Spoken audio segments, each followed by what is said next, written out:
three parents in pain. That is what brought Gretchen Burns Bergman, Sylvia Leverant, and Thomas O'Donnell together.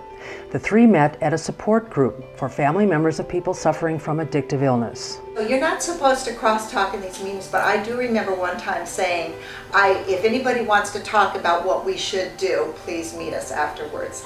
And so, a new path was born. Bergman, Leverant, and O'Donnell each shared a desire to fight for their children and make sure their voices were heard in a system geared more toward punishment than prevention and geared more toward incarceration than redemption.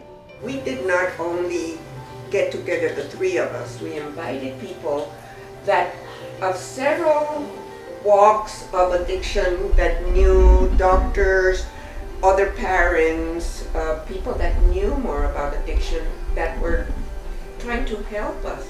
Not easy going in the beginning, not easy getting the message out, but at the same time, I thought it was a good beginning, a very good beginning. The new friends quickly outlined a three-pronged approach for a new path. Advocate for treatment instead of incarceration, increase access to treatment for inmates already behind bars, and fight for transitional services for people recovering from addictive illness.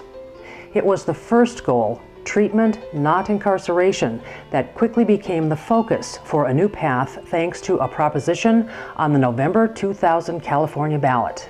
When Proposition 36 came along in 2000, we were already being pretty loud here in San Diego. Prop 36 called for mandatory treatment instead of prison time for people charged with nonviolent drug possession offenses.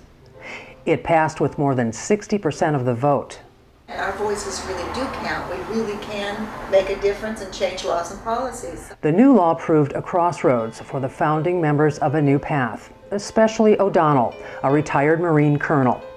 And Tom, love Tom, he says, well, we did it, we changed that law.